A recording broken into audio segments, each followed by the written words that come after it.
Welcome back to N2 the Chatterverse, where two gents share their 2 cents on pop media. I am Victor Dandridge, the hardest working man in comics. And I'm Bill, and I've unfortunately seen Snake Eyes.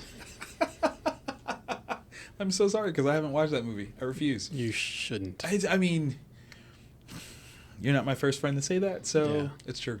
And the reason why that is so important is because we're going to chat about the Skybound-led Kickstarter that's currently going on with still 2 weeks left to go that is doing gangbusters, collecting the original comic series in a hardcover format. Originally slated for $50,000, they hit their goal in 6 minutes. 6 minutes. And it is now beyond $2 million as their goal still keeps reaching higher and higher and higher. I think that's kind of amazing from a standpoint, but I'm curious, how indicative of this is catering to nostalgia, in your opinion? Like, how hard does that hit? I mean, we've got 5,000 backers. I mean, it's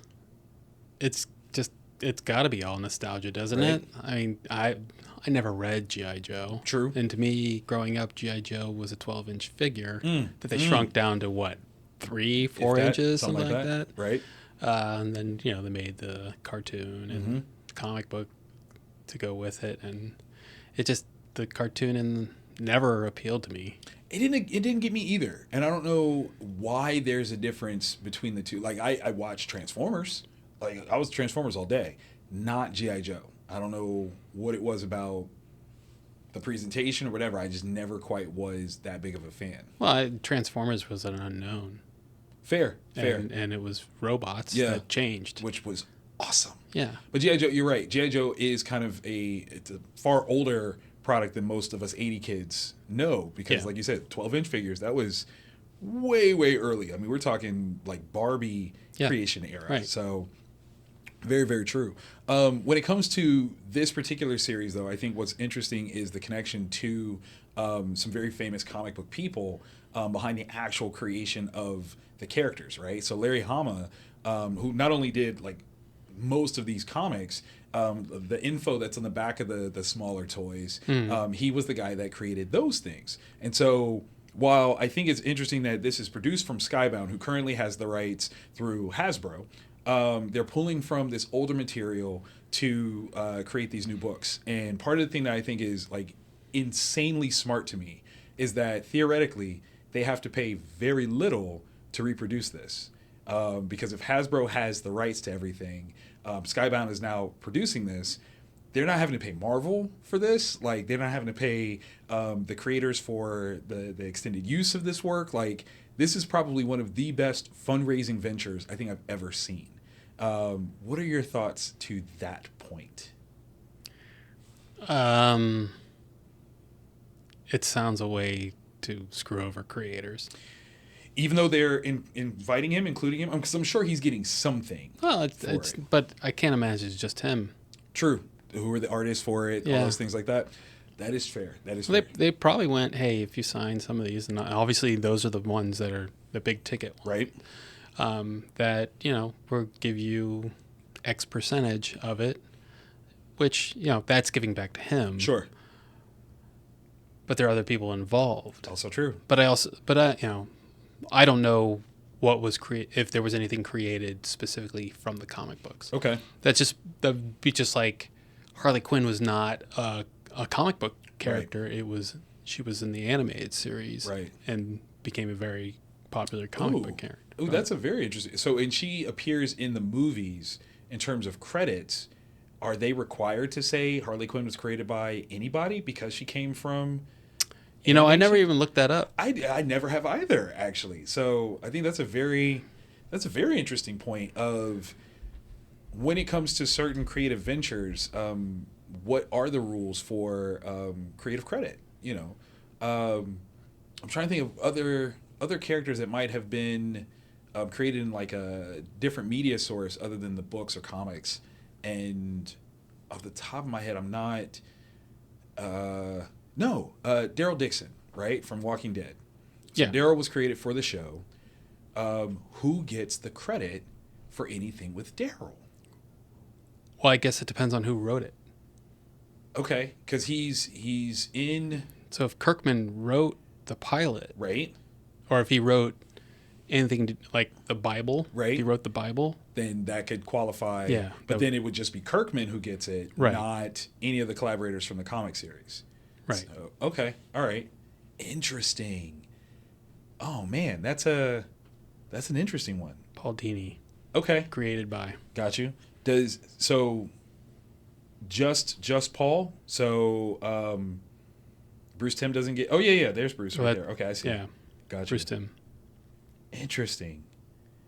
So now I want to go back and I want to watch some of the live action movies and see if they get their shout out in the credits part, because I don't know that I've ever seen that. I don't remember the movie. I also fell asleep during the movie. It was late. He was tired. He's been working. It was boring. I didn't know. I'm just not funny that they called it Birds of Prey. I have to laugh at that. They're in there. Yeah, but that's not what it was. That's not Bruce what it was. Timm, Paul Dini and Bruce Timm are writers on it. Interesting. I didn't know that. Well, I think that comes down to being created.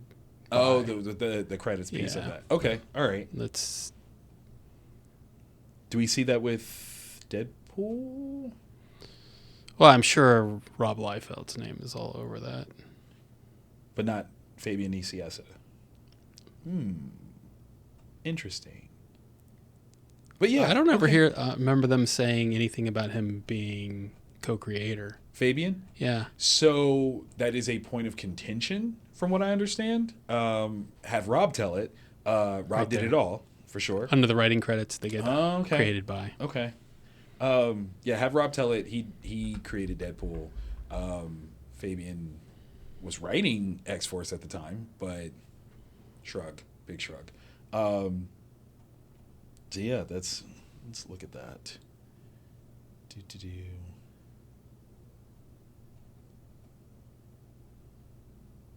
These are interesting. I've never thought to look at these pieces on I don't IMDb. It doesn't say it, does it? anything about it. Now, granted, this could be a little different because it is a Marvel Comics character, which does have a very different sort of, royalties rights setup type thing. Because I don't think that they specifically had anything in their contracts to get that private shout out, unlike special things with them. Ew. Okay, all right. Both of them with special they things got with the tongue. yeah. So I'm guessing that's their credit. Yeah, that's it. Okay, all right. Okay, so going back to this Kickstarter, I think that there is a huge opportunity for them to do something that kind of gives back to those creators, considering how much that it has raised. And it's not like, again, that they need to cover the cost of more than print production at this point, right? Yeah. So if this is kind of the showcase of where the industry could go, right, where they can take something that was, we'll say, relatively seminal and reprint it, because most of this stuff I think has been out of print for a while. Mm-hmm.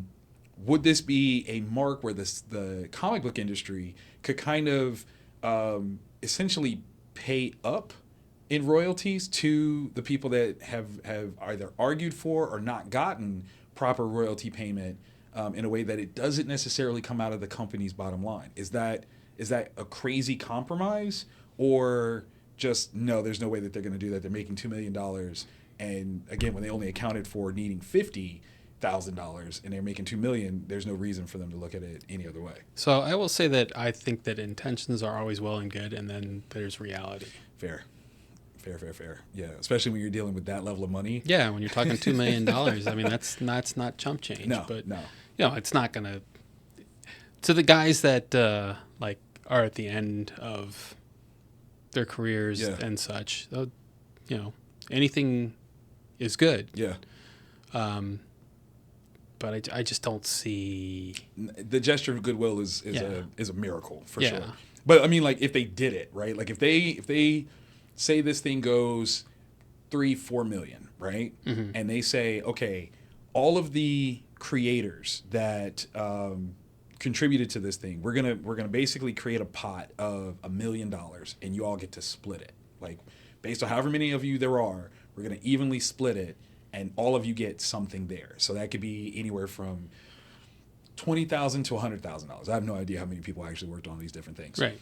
But if they got that, like if you got that, if you were a creator who maybe, you know, back in the day you signed whatever rights away, but this project gave you $20,000 to $100,000 that you weren't expecting, would you then turn around and go to the industry and go, this is the way to do this?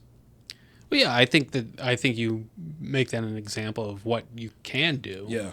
I wouldn't say that that's the end all be all, but you know, as far as I know, that's lightning in a bottle. Fair. I mean, it could be something where there are a lot of people out there just dying for this kind of stuff. Right. I just don't know where you go with that. Right. I mean, is anyone going to do ROM? I would do ROM. I don't know if ROM has Micronauts. You know, I mean, we're talking about, you know, toys. Yeah. So I think that's a really good point, and I don't know who owns those right now. Like, are those Hasbro? That's not Hasbro, is it? I want to say that ROM is probably Hasbro. Isn't everyone? I mean, kind of. Hasbro has quietly been going around collecting all the nostalgia pieces, Transformers, G.I. Joe. They've got it all. I do think that if it works, that might be something that they do, and could be the impetus of kicking off a new. Wow, Hasbro is it? Well, it's now an asset. Yeah, it was Parker Brothers. Okay, all right. So yeah, I could see this being kind of a thing to do. Do they have that? Based on the toys. Yeah. No, it's Mego. And Mego had a slight comeback for like a hot second. I don't know. Yeah, but I think with the Micronauts that you could interchange parts of the character. Okay. Like they're on magnets. Yeah. So you can At the joints that's for the most cool. part. Okay. All right. Yeah. So yeah, I'm wondering if this is kind of the beginning of something, a process, if you will, of corporations to set things up where they could, in fact, for lack of a better term, pay back creators that didn't get royalties in the way, or maybe not even understood the royalty structure, because at the time, you know, what these corporations were seeing these potential IPs as, creators might not necessarily have seen it that way or understood it that way, and consequently signed off rights that became super valuable, and they didn't know it at the time because they weren't having the same conversation. I think that would be very interesting. Obviously, Skybound, being an independently owned company, big shout out to Robert Kirkman, there are things that they can do that's different, but I wonder how often he makes moves that kind of his like signaling to the industry, like, hey, you guys might want to consider doing stuff like this. This could be helpful to different creators that are, you know, in financial straits or whatever, and kind of avoid that itch that so many creators have to sue for, you know, some sort of rights back. Oh, let's go. Looking up Daryl Dixon. Oh. That's not what it...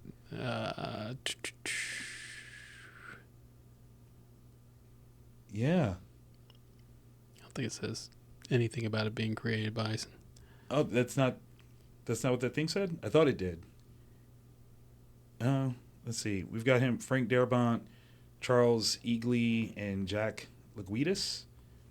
Oh, okay, yeah. So I guess, yeah. Duh.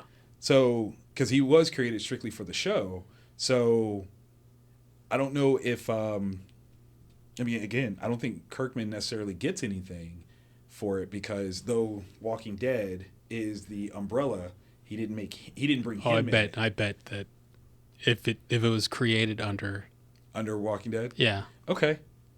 Do you think it should say created by on this wiki piece then? As part of it? No. Okay. Because I don't think he created the character. Then Right. But I think he gets a piece of the pie. Got you. I bet he's executive producer on... absolutely. A million percent. On this... What's it called? With Daryl in Paris, whatever. I Walking Dead Daryl Dixon? Is that what it's called? I mean, is that what... I guess so, yeah. Based on Walking Dead. There it is. So right there, executive producer. Right there. So I'm sure he gets something. Yeah. This is interesting because I think the more and more that we see, IP becoming truly that, we're going to see like different people's intentionalities change, especially with corporations and creators and how they're actually having different conversations about this stuff. I think it's going to overall be redefined for the future. We're going to see, more conversations, not just in terms of like screenwriters and actors guild, but actual creators of different characters and content to be like, no, I get this moving forward. Or if you move it into this arena, I get a portion of XYZ because I should. Right. Like, yeah, you're taking something that I built and you're building upon it. Right. Which, that's how I would feel as a creator anyway. And I would also say that if it were something that I did and they went ahead and they changed things, I'm like, as long as it works, that's all I care about. Because just, my stories would stay my stories. Exactly.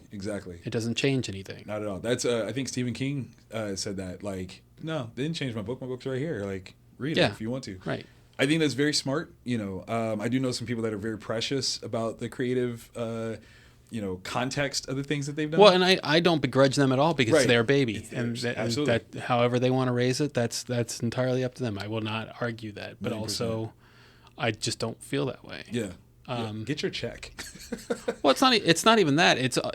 It's you're seeing a different take on what you made, and that's not a bad thing, right? Unless you make a happy-go-lucky character and all of a sudden become a serial killer. Has that ever happened? Oh, I'm sure it has. Batman. No, the other way. I can see that. Where they just change the overall context of it in a crazy sort of way. But even then, if it was written well, right? Ninja Turtles did that, right? Like it started off like super deep and dark, and then the '89 cartoon comes out, and it's all pizza and cereal on it. And, yeah. So, but it worked for the audience that it was built for. So that definitely, I can get that. That's an interesting one. I thought that this would be kind of an interesting sort of conversation point because one, it's a highly successful Kickstarter. Which I don't understand, but also that's because I'm not a G.I. Joe guy. Fair. More than fair. Yeah. Apparently there's a ton of folks out there that are itching for it. I'm not a G.I. Joe guy either. I have to admit, like, the biggest thing for me is I love the production that they're showcasing. Like, the design of the books, I think, is beautiful. The boxing, I think, is beautiful. And that would be the one thing. This is so stupid. They have a $600, pledge tier where you get to get 2 volumes of the same content. One's for G.I. Joe, one's for Cobra.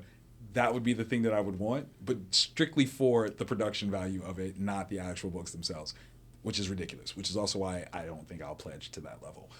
But if I do pledge to it, where I get us like maybe 1 or 2 of the same books, would you want one? Would you take one? No, you wouldn't even take it? No, it doesn't interest me. All right. I thought I'd try. Just bring him over to you could give it to Jean Paul for all I care, and he can He's who told me about it. So he probably already has a $600 one. Is that what you're saying? I think he was looking at the $300 one. But we were. There's something wrong with that man. He likes G.I. Joe. He likes a lot of things. That is also true.